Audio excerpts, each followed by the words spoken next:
सबोमला, जय जौहर। मैं जिज्ञासा गुप्ता आप सभी का हमारे इस चैनल पर स्वागत करती हूँ। छत्तीसगढ़ राज्य भारत की गौरवशाली परंपराओं, इतिहास और आदिवासी संस्कृति का खजाना है।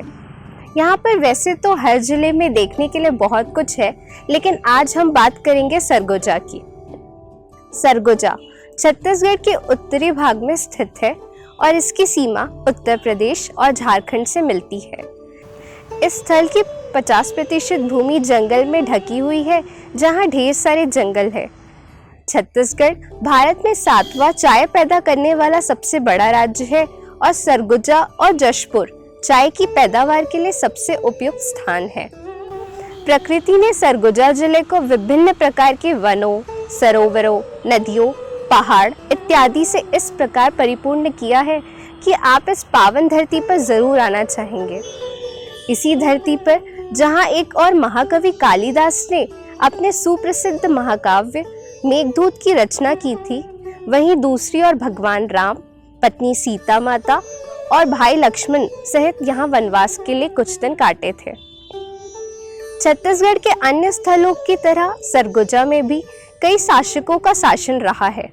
यहाँ शासन की शुरुआत नंद और मौर्य वंश से हुई थी, जो रक्षाल कबीले तक चला। यह शहर ब्रिटिश शासन के तहत एक रियासत थी। हसदेव नदी, रिहंद नदी और कन्हार नदी सरगुजा की प्रमुख नदियों में से एक है। सरगुजा ग्रीन ऑस्कर जीतने वाली फिल्म द लास्ट माइग्रेशन के बैकड्रॉप के लिए भी प्रसिद्ध है, जो क्षेत्र के हाथियों पर केंद्रित फिल्म थी। सरगुजा जिला भारत के मध्य भाग में स्थित है, जिसके कारण यहाँ की जलवायु उष्ण मानसूनी है। आइए जानते हैं सरगुजा और उसके आसपास स्थित अन्य पर्यटन स्थलों के बारे में। अपने ऐतिहासिक और आदिवासी प्रभाव के अलावा सरगुजा पर्यटकों की सैर के लिए प्रमुख स्थल है। सरगुजा में प्राचीन खंडर और मंदिर की कलात्मक नक्काशी खुदी हुई है, जो विस्तृत रूप से वहां दिखाई देती है। अंबिकापुर यहाँ के अन्य आकर्षणों में से एक है, जिसे छत्तीसगढ़ में मंदिरों का शहर कहा जाता है। तातपानी की साल भर गर्म पानी के स्रोत के रूप में जाना जाता है, जहाँ गर्म पानी ही बहता है। दीपदीह खंडर और पुराने मंदिरों का केंद्र है, जिसे पुरातत्व के लिए जाना जाता है। केदारगढ़ एक तीर्थ स्थल है। महामाया मंदिर सरगुजा जिले के मुख्यालय अंबिकापुर के पूर्वी पहाड़ी पर प्राचीन महामाया देवी का मंदिर स्थित है। इन्हीं महामाया या अंबिका देवी के नाम पर जिला मुख्यालय का नामकरण अंबिकापुर हुआ। एक मान्यता के अनुसार अंबिकापुर स्थित महामाया मंदिर में महामाया देवी का दंड स्थित है। इनका सिर बिलासपुर जिले के रतनपुर के महामाया मंदिर में है। इस मंदिर का निर्माण महामाया रघुनाथ शरणश्री देव ने कराया था। चैत्र व शरदीय नवरात्र के विशेष रूप अनगिनत भक्त इस मंदिर में जाकर पूजा अर्चना करते हैं। तकिया अंबिकापुर नगर के उत्तर पूर्व छोर पर तकिया ग्राम स्थित है। इसी ग्राम में बाबा मुराद शाह, बाबा मोहम्मद शाह और उन्हीं के पैर की और एक छोटी मजार उनके तोते की है। यहाँ पर सभी धर्म के एवं सभी संप्रदाय के लोग एकजुट होते हैं, मजार पर चादर चढ़ाते हैं और मन्नतें मांगते हैं। बाबा मुराद शाह अपने मुराद शाह नाम के अनुसार सबकी मुरादें पूरी करते हैं। इसी मजार के पास ही एक देवी का भी स्थान है। इस प्रकार इस स्थान पर हिंदू देवी देवता और मजार का एक ही स्थान पर होना धार्मिक एवं सांप्रदायिक समन्वय का जीवंत उदाहरण है।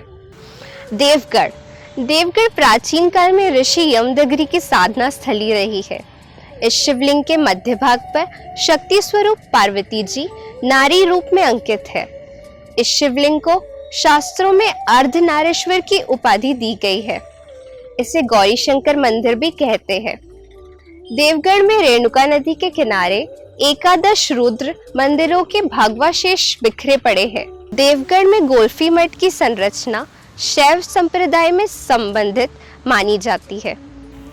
इसके दर्शनीय स्थल गौरी शंकर मंदिर, आयताकार भुगत शैली शिव मंदिर, गोल्फी मठ, पुरातात्विक कलात्मक मूर्तियां एवं प्राकृतिक सौंदर्य है। रामगढ़ पहाड़ी रामगढ़ सरगुजा के ऐतिहासिक स्थलों में से सबसे प्राचीन है। यह अंबिकापुर बिलासपुर मार्ग में स्थित है। इसे रामगिरी भी कहा जाता है। कैलाश गुफा अंबिकापुर नगर में पूर्व दिशा में 60 किलोमीटर पर स्थित सामरबार नामक स्थान है, जहाँ पर प्राकृतिक वन सुषमा के बीच कैलाश गुफा स्थित है। इसे परम पूज्य संत रामेश्वर गहिरा गुरु जी ने पहाड़ी चट्टानों को तराशंकर कर निर्मित करवाया है। महाशिवरात्रि पर विशाल मेला लगता है। इसके दर्शनीय स्थल गुफा निर्मित शिव पार्वती मंदिर, गुरुकुल संस्कृत विद्यालय, गहिरा गुरु आश्रम है। बुद्ध मंदिर मैनपाट अंबिकापुर से 75 किलोमीटर दूरी पर है। मैनपाट विंध्य पर्वतमाला पर स्थित है। प्राकृतिक संपदा से भरपूर यहाँ एक सुंदर स्थान है। यहाँ सरबंजा जलप्रपात, टाइगर पॉइंट तथा मछली पॉइंट प्रमुख दर्शनीय स्थल है। मैनपाट में ही रिहंद एवं मांड नदी का उद्गम हुआ है। इसे छत्तीसगढ़ का तिब्बत भी कहा जाता है। यहाँ तिब्बती लोगों का जीवन एक बौद्ध मंदिर आकर्षण का केंद्र है। यहाँ पर एक सैनिक स्कूल भी प्रस्तावित है।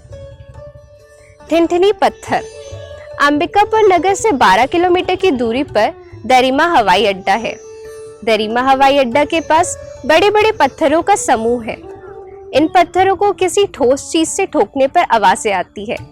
सर्वाधिक आश्चर्य की बात है कि यह आवाजें विभिन्न धातुओं की आती है।